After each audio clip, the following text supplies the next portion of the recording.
Morning students, मैं संजय लाखलान आप सभी का बबीता क्लासेस में स्वागत करता हूं, अभिनंदन करता हूं। तो स्टूडेंट्स, मैं आज आपके लिए मैथ्स के क्वेश्चंस की सीरीज लेकर आया हूं और यह मैथ्स के क्वेश्चन की सीरीज स्पेशल उन स्टूडेंट्स के लिए डेडिकेटेड रहेगी जो स्टूडेंट्स अपनी स्टडी को कंटिन्यू नहीं कर पा रहे हैं या किन्हीं कारणोंवश उनको अपनी स्टडी को बीच में ही छोड़ना पड़ता है। तो वो कोई भी कारण हो सकता है स्टूडेंट्स, फैमिली प्रॉब्लम हो सकती है या कोई भी फाइनेंशियल प्रॉब्लम हो सकती है जिसकी वजह से वो किसी अच्छी एकेडमी में जाकर अपनी स्टडी को कंटिन्यू नहीं कर पाते हैं। तो उन्हीं सभी स्टूडेंट्स को ध्यान में रखते हुए मैंने मैथ्स की एक टेस्ट सीरीज स्टार्ट की है जिसमें आपको बहुत से अच्छे क्वेश्चन देखने को मिलेंगे और आने वाले एग्ज़ामों में आपके लिए काफ़ी फ़ायदेमंद साबित होंगे। ठीक है, तो मैं एक सभी 1 बाय 1 क्वेश्चन लूँगा आपके सामने और उनको एक सिंपल वे में समझाने की कोशिश करूँगा। उम्मीद करूँगा कि मेरे द्वारा समझाए गए सभी क्वेश्चन आपको अच्छे से समझ आ जाएंगे। फिर भी कहीं पे कोई भी दिक्कत आती है तो आप मुझे कमेंट करके बता सकते हैं, मैं आपकी प्रॉब्लम को सोल्व करने की कोशिश करूँगा। ठीक है, तो ज़्यादा टाइम वेस्ट ना करते हुए हम सीधा टेस्ट सीरीज़ के ऊपर आते हैं। तो स्टूडेंट्स, फर्स्ट क्वेश्चन आपके सामने आ चुका है। देखिए क्वेश्चन में क्या बोला गया है, दो संख्याओं का योग, यानी दो संख्याएं हैं उनका योग कितना है, 95 है। यदि एक संख्या दूसरी संख्या से 15 अधिक है, इसका मतलब एक संख्या मान लो x है तो दूसरी कितनी होगी, x प्लस में 15 होगी, क्योंकि एक जो है दूसरी से कितनी ज़्यादा है, 15 है। तो दोनों संख्याएं ज्ञात करनी है। तो भाई सिंपल क्वेश्चन है ये तो आपके लिए बिल्कुल। तो देखिए, माना पहली संख्या, मैं आपको बिल्कुल ही बेसिक तरीके से करवा रहा हूं। जो पहली बार कर रहा है उसके लिए बिल्कुल बेस है भाई ये। ठीक है, इसको हम डायरेक्ट भी कर सकते हैं। x प्लस 15 इक्वल टू कितना हो जाएगा, 95। x की वैल्यू निकाल लेंगे, आंसर आ जाएगा। लेकिन इसको बिल्कुल बेसिक तरीके से देखो। पहली जो संख्या होगी क्या होगी हमारे पास, x, और दूसरी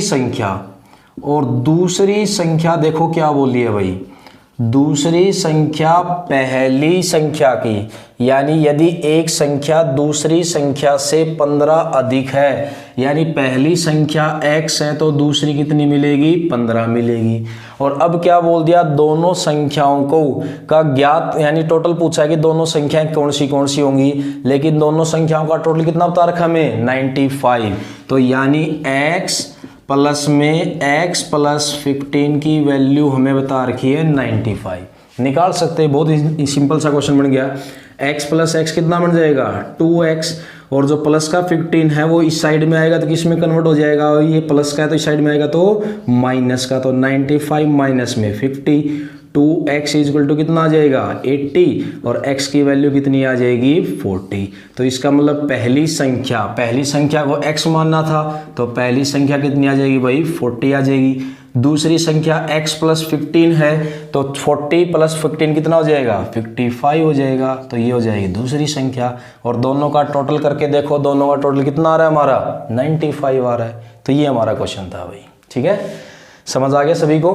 देखिए स्टूडेंट्स, सेकंड क्वेश्चन आपके सामने आ चुका है। यहाँ में क्या बोला गया है, एक आयताकार तरनताल क्या होता है, स्विमिंग पूल। और आयताकार क्या होता है भाई, जिसकी लंबाई और चौड़ाई आमने सामने की क्या होती है, सेम होती हैं। ठीक है, उसकी लंबाई जो है उसकी चौड़ाई के 2 गुना से 2 मीटर अधिक है। तो इसका मतलब हम यहाँ पर क्या मान सकते हैं, चौड़ाई क्या मान सकते हैं, x, और लंबाई आपको क्या बोला है, लंबाई जो है उसकी चौड़ाई का 2 गुना। तो भाई x का 2 गुना कितना होगा, 2x होगा। 5 गुना बोला था तो x का 5 गुना कितना होता, 5x होता। और उससे क्या बोला है, 2 अधिक बोला है, तो 2 अधिक बोला है तो 2 कितना कर देंगे, प्लस में 2 कर देंगे। अगर दुगने में 6 अधिक बोलता तो 2x प्लस 6 कर देते, लेकिन यहाँ 2 गुणे का कितना बोला है, 2 अधिक बोला है। और इसका परिमाप आपको दे रखा है तो आपको पता होना चाहिए की परिमाप यानी कोई एक आयताकार में क्या होती है भाई, आमने सामने की लंबाई सेम होती है और जो चौड़ाई होती है वो आमने सामने की भी क्या होती है, सेम होती है। ठीक है, अब इसका परिमाप क्या होता है, एक आयताकार वस्तु का परिमाप क्या होता है, परिमाप क्या होता है, परिमाप होता है हमारा 2 इंटू लंबाई प्लस में चौड़ाई। ये हमारा एक आयताकार का परिमाप होता है। अब परिमाप देखिए कितना दे रखा है हमारा 154, 2 की जगह 2 रखेंगे, इसकी लंबाई कितनी है हमारी 2x प्लस में 2 दे रखी है और चौड़ाई कितनी दे रखी है हमारी x दे रखी है। बस इसको सोल्व करना है। ठीक है, अब इसको सोल्व करेंगे भाई। सबसे पहले ब्रैकेट को सोल्व करो, 2x है और x है तो कितना हो जाएगा ये 3x, ये हो जाएगा हमारा 3x, प्लस का कितना रह गया 2 रह गया। अब आप देखो जब 2 बाहर की तरफ है तो ये 2 क्या दिखाता है हमें, मल्टीप्लाई, यानी पहले हम 2 की मल्टीप्लाई करेंगे 3x से तो ये कितना बन जाएगा 6x, फिर बीच में प्लस का निशान है तो प्लस का रहेगा, फिर 2 की 2 से मल्टीप्लाई करें कितना आ जाएगा 4 और इक्वल टू में कितना है हमारा 154। ठीक है, अब देखो जो 4 इधर की तरफ है, जो इक्वल टू से इस साइड में अगर प्लस का 4 है तो उस साइड में जाएगा तो क्या बन जाएगा, वो माइनस का बन जाएगा। यहाँ पे कर देता हूँ मैं, तो 154 में से 4 माइनस हो जाएगा, यहाँ कितना बन जाएगा 6x, यहाँ बच जाएगा 150 बराबर में 6x और x की वैल्यू जब निकालेंगे तो यहाँ पर बटे में चला जाएगा 6 और ये कितने पे जाएगा आपका 25 पे। इसका मतलब x कितना आ जाएगा 25 और x क्या माना था हमने, चौड़ाई, तो इसका मतलब जो आयताकार स्विमिंग पूल है उसकी चौड़ाई कितनी है आपकी 25 है, 25 मीटर आ जाएगी। और लंबाई जो है वो कितनी मानी थी हमने, लंबाई मानी थी 2x प्लस में 5, तो x की वैल्यू कितनी है 25, तो ये देखो ये थी लंबाई इसकी, तो 2 की जगह x की जगह रखेंगे 25 प्लस में 2 तो ये कितना आएगा आपका 25 दूनी 50 प्लस में 2 कितना आ जाएगा 52 मीटर, ये आ जाएगी चौड़ाई भाई। ठीक है, तो एक लंबाई चौड़ाई जाएगी हमारे पास 25 सेंटीमीटर 25 मीटर और लंबाई जो आ जाएगी वो कितनी आ जाएगी हमारे पास 52 मीटर। ठीक है, तो आपको सभी को समझ आ गया होगा। नेक्स्ट क्वेश्चन देखिए भाई, आपके सामने आ चुका है, यानी यहाँ पर 3 संख्याएं हैं लगातार, यानी 8 के 3 लगातार गुणनजों का योग, गुणनज होता है मतलब 8 के मल्टीपल में मिलनी चाहिए वह संख्याएं, यानी 8 से गुणा होनी चाहिए वो पूरी की पूरी। तो 8 के 3 लगातार गुणनजों का योग जो है वो कितना दे रखा है 888, यानी 8800। तो सबसे बड़ी संख्या ज्ञात करनी है। तो आपको यहाँ पर पता है संख्याएं कितनी है 3 और वो तीनों संख्याएं क्या हैं, वो 8 की गुणज है, यानी 8 की 8 से पूरी पूरी वो डिवाइड होती हैं, ऐसी वो संख्याएं हैं। तो देखिए सेम वही कंसेप्ट रहेगा हमारा जो हमने क्वेश्चन नंबर फर्स्ट में किया था। तो माना पहली संख्या हम पहली संख्या को क्या मान लेंगे यहाँ पर भाई x मान लेंगे, कोई भी संख्या होगी वो x हो जाएगी। ठीक है, दूसरी संख्या आपको पता है ये अगर x है यानी x कुछ भी हो सकती है, लेकिन जो दूसरी संख्या होगी और पहली संख्या होगी उन दोनों में कितने का डिफरेंस मिलेगा 8 का डिफरेंस मिलेगा। जैसे 8 का टेबल है, 8 चौके कितना होता है 32 होता है, 8 पंजे कितना होता है 40, लेकिन 32 और 40 में कितने का डिफरेंस है 8 का डिफरेंस है कि नहीं है। तो 8 का कोई भी गुणज होगा उन सब में कितने का डिफरेंस आएगा 8 का ही तो डिफरेंस आएगा। तो इसलिए अगली संख्या हम ये x है तो अगली संख्या क्या लेंगे x प्लस 8 लेंगे भाई। ठीक है, तीसरी संख्या क्या लेंगे हम यहाँ पर, तीसरी संख्या क्या लेंगे 8 तो हो ही चुका है, अब 8 में 8 और जोड़ेंगे तो x प्लस कितना हो जाएगा 16 हो जाएगा। तो ये मान लेंगे हम पहली 3 संख्या भाई। तो x हो गया, अगली है x प्लस 8 हो गया, अगली है x प्लस में 16 हो गया और सबका एडिशन सबका योग जो हमें दिया गया है तो सबका योग किसके बराबर रख देंगे 888 के बराबर में रख देंगे। बस कर दीजिए सोल्व। ये 8 प्लस का है, ये 16 प्लस का है, 16 और 8 कितने हो गए 24 और 24 जब प्लस के हैं इधर की तरफ आएंगे तो क्या हो जाएंगे वो माइनस हो जाएंगे। और यहाँ क्या बच गया x और x, कितने x बच गए 3x और सामने है 888 और इस साइड में आके कितना माइनस हो जाएगा 24। अब 24 माइनस कर दो भाई, यहाँ पर 3x की वैल्यू आ जाएगी हमारे पास 4, 6 और कितना आ जाएगा 864। x की वैल्यू निकाल लो। x की वैल्यू जब x डिवाइड में आएगा तो काटेंगे कितने पे जाएगा, ये 3 दूनी 6, 2 बच गया और कितने पे जाएगा 8 जा 24 और फिर 2 बच गया 8 जा 24। तो x की वैल्यू आ जाएगी हमारे पास कितनी 288। x की वैल्यू आ चुकी है 288। तो पहली संख्या आ गई 288, दूसरी संख्या है 288 में 8 प्लस कर दो यानी कितनी आएगी हमारे पास 296। और अगली संख्या कौन सी आएगी हमारे पास 304।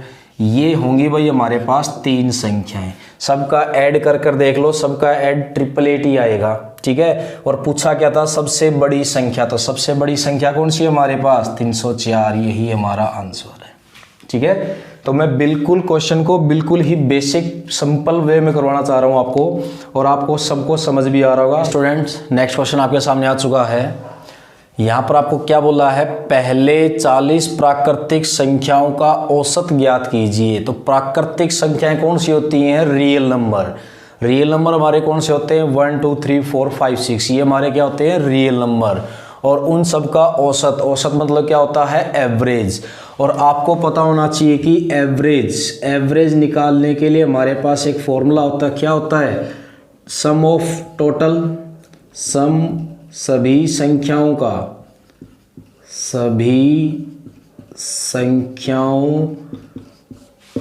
का योग यानी टोटल, और बटे में क्या होती हैं कुल संख्याएं। ये होता है हमारा भाई फॉर्मूला इसका एवरेज निकालने का। तो जितनी भी संख्याएं हैं उन सब का टोटल कर दो, और जितनी संख्याएं हैं उन सबको बटे में कर दो, तो हमारे पास उन संख्याओं क्या आ जाएगा औसत आ जाएगा, एवरेज आ जाएगा। और यहाँ बोला है पहली 40 प्राकृतिक संख्याओं का, तो यानी 1 2 3 4 5 ऐसे चलते चलते आपको पहली 40 संख्याओं का क्या निकालना है, टोटल निकालना है, ठीक है। तो इसका डायरेक्ट फॉर्मूला मैं आपको बताना चाहूँगा। देखो सभी संख्याओं को जोड़ोगे तो काफ़ी लंबा हो जाएगा। ये तो 40 संख्याएं आ गई, पहली 150 संख्याएं बोल देता या पहली 1000 संख्याएं बोल देता, तो हम कैसे करते। देखो करना क्या है, पहला नंबर कितना है 1, फिर करना क्या है आखिरी नंबर कितना है 40, दोनों को जोड़ दो, ठीक है। और दूसरा मैं बता देता हूँ, यह रूल तभी अप्लाई होगा जब सभी नंबरों के बीच में डिफरेंस सेम रहे भाई। वो डिफरेंस 1 भी हो सकता है, 2 भी हो सकता है, 5 भी हो सकता है, 15 भी हो सकता है। तो सभी संख्याओं के बीच में यदि डिफरेंस आपका सेम रहे तब आपका ये रूल लगा देना, डायरेक्ट आंसर आएगा। यानी पहली संख्या प्लस में आखिरी संख्या बटे में 2 कर देना, उन संख्याओं का एवरेज आ जाएगा डायरेक्ट भाई। 40 प्लस 1 कितना हो जाएगा 41 बटे में 2, तो ये आंसर कितना आ गया 20.5, बस आंसर आ गया हमारा, ठीक है। तो ध्यान रहे कभी भी किन्हीं भी संख्याओं के बीच का डिफरेंस यदि सेम रहता है तब यह रूल लगेगा, पहली संख्या प्लस में लास्ट संख्या बटे में कितना कर देना 2 कर देना, आंसर आ जाएगा। तो इसका जो एवरेज आया कितना आएगा 20.5 आंसर आ जाएगा, ठीक है। देखिए स्टूडेंट नेक्स्ट क्वेश्चन बहुत ही इंपॉर्टेंट क्वेश्चन है। यह क्वेश्चन आपको लगभग हर एग्जाम में देखने को मिल सकता है। तो सबसे पहले हमें क्या क्या गिवन है, देखिए 1240 रुपये की धनराशि ए बी और सी में क्या करनी है विभाजित करनी है। तो 1240 रुपये में से कुछ रुपए ए को देने हैं, कुछ बी को देने हैं, कुछ सी को देने हैं, लेकिन हमें किस अनुपात में देने हैं यह हमें बोला गया है। ए और बी का अनुपात में बता दिया 6:5 है, और बी और सी की राशियों का अनुपात में बता दिया 10:9 है। तो सबसे पहले हमारा काम क्या रहेगा, हमारा काम ये रहेगा कि ए बी और सी की राशियों का क्या निकाल लें, अनुपात निकाल लें। देखो भाई सबसे पहले हमें ए और बी का गिवन है, ए और बी का गिवन कितना है 6:5। तो ए का 6 है तो ए के नीचे 6 लिखेंगे, बी का 5 है तो बी के नीचे 5 लिखेंगे। आगे बोला है बी और सी, और बी और सी का बोला है 10 और 9, तो बी के नीचे 10 लिख लेंगे और सी के नीचे क्या लिख लेंगे यहाँ पर है 9 लिख लेंगे। अब ये हमारा जो फॉर्मूला होता है वो क्या होता है, शेयरिंग, यानी पड़ोसी से ही तो हम कुछ ना कुछ ले सकते हैं, ठीक है। पड़ोसी ही तो हमारा क्या कर सकता है, घर पे कब्जा कर सकता है। तो अब देखिए भाई, इसके पड़ोस में जगह खाली है तो ये पड़ोसी यहाँ पर आकर अपना कब्जा कर सकता है, तो यहाँ पर अपना क्या नंबर छोड़ देगा, 10 नंबर छोड़ देगा, ठीक है। उसी प्रकार ये यहाँ पर आकर अपना 5 नंबर छोड़ देगा, तो ये जगह देखो भर जाएगी, ठीक। तो यानी जो जगह खाली है वो जगह कहाँ से पूरी करेंगे, हम पड़ोसी से पूरी करेंगे भाई। यहाँ खाली जगह थी तो खाली यहाँ पे पड़ोस में कौन था, 5 था, तो इसलिए 5 भरा गया। यहाँ खाली था, साइड में 10 था, तो यहाँ पर भी क्या भरा गया, 10 भरा गया। अब देख लीजिए, कुछ कटता है तो हम इसको काट सकते हैं, अगर नहीं कटता तो हम इसको मल्टीप्लाई कर देंगे और वो इनका क्या आ जाएगा, अलग अलग रेशियो आ जाएगा। देखो अगर कटता है तो काट सकते हैं, 5 एकम 5, 5 एकम 5, 5 दूनी 10। और कटना ऐसी संख्या से जाइए जो तीनों संख्या हो, तीनों में ही कॉमन होनी चाहिए वो संख्या, तभी कट सकता है। जैसे 2 से देखो, 2 से ये 10 तो कट जाएगा, लेकिन ये 9 नहीं कटेगा, इसलिए हम इसको काटेंगे नहीं, ठीक है। ये 9 जो है 3 से कट जाएगा, ये 6 है 3 से कट जाएगा, लेकिन 10 नहीं कटेगा, इसलिए हम इसको काटेंगे नहीं। यानी ऐसी संख्या से काटना है जो तीनों में कॉमन हो, तभी ये काट सकते हैं भाई। अब देखो इसको और इसको मल्टीप्लाई कर देंगे, यानी ऊपर से नीचे वाले क्या करना पड़ता है हमें, मल्टीप्लाई। तो 6 दूनी कितना हो गया, 12। यहाँ कितना आएगा, 10 तो इकल्ला ही है क्योंकि 5 तो कट चुका है, तो 10 का 10 आ गया। यहाँ क्या बच गया, 9 बच गया। तो ये हमारा आ जाएगा रेशियो। तो ए को मिलेगा 12 हिस्सा, यानी 1240 का 12वां हिस्सा, इसको 10वां हिस्सा, इसको कौन सा हिस्सा, 9वां हिस्सा। पूछा किसका है, सी का। अब देखो भाई, हम यहाँ क्या कर सकते हैं, जिस व्यक्ति का हिस्सा पूछा होता है तो उसका तो हिस्सा लेते हैं ऊपर। तो सी को कितना देना है, 9 देना है। 9 किसका देना है, टोटल का ही तो देना है। टोटल कितना हो गया, 12 और 10 प्लस में 9, टोटल कितने हो गए, 31। यानी 31 का 9वां हिस्सा हमें किसको देना है, सी को देना है। और जो टोटल राशि है वो कितनी है, टोटल है 1240। तो 1240 क्या लिखेंगे यहाँ पर, मल्टीप्लाई में। अब देखो भाई, 31 से काटेंगे तो ये पूरा पूरा जाएगा 40 पे, और 40 को 9 से मल्टीप्लाई करेंगे आ जाएगा 360 रुपये। यानी सी को जो राशि मिलेगी वो कितनी मिलेगी, 360 रुपये।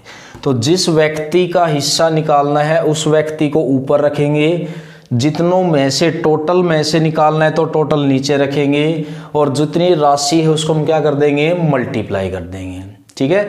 तो ये हमारे मैथ टेस्ट सीरीज़ की पहली वीडियो है। इसी तरह से आपकी कंटिन्यू वीडियो आती रहेंगी। मैथ की क्वेश्चन सीरीज लेकर आया हूँ आपके सामने।